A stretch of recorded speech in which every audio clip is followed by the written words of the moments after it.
How y'all doing? My name is Keondre Calloway, and this is my African American Literature final presentation.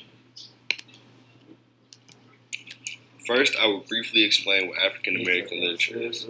African American literature is a body of literature written by people of African descent, and the purpose of this was to bring forth illuminating assessments of Black identities and history. This includes stories, poems, essays, and even songs that date back to the late 1800s. This brings me to my first essay prompt. Explain how your own self-perceptions have changed over the course of the semester. Well, what is self-perception? Self-perception is how a person determines their attitudes and preferences by interpreting the meaning of their own behavior. This is what motivates some people to do better in life while driving others down to their lowest form of self. Over the course of this semester, the literature that we've read, as well as the standards that Professor Benson held us to, changed my self-perception.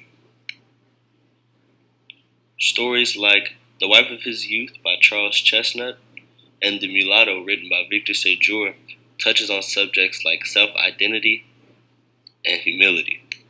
These stories taught many lessons, but the message I got from the stories were staying true to yourself even in the face of adversity. And Dr. Benson actually reinforced these ideas throughout the course of the class, making us recite poetry in front of the class through memorization, or just having debates throughout the class so that we can exchange ideas.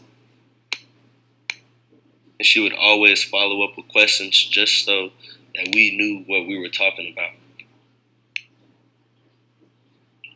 Professor Benson challenged us mentally on a daily level and sharpened our minds to read in between the lines. Her impact on my self-perception embedded more discipline and self-knowledge.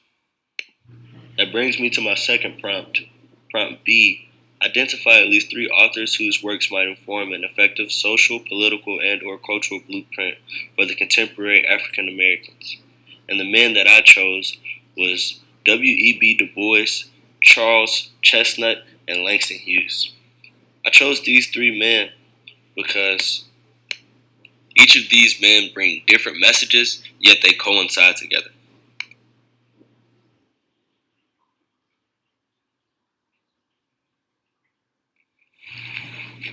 W.E.B. Du Bois advocated for higher learning and political rights for the Black community. I feel that his ideas and methods would be a strong foundation for a political blueprint for contemporary African Americans, as well as Charles Chestnut, a mulatto man able to experience both sides of the color line, but also be able to contribute a fair social blueprint for African American people today. And lastly, Langston Hughes, African American poet and social activist, will be able to keep contemporary African Americans' culture rooted within them.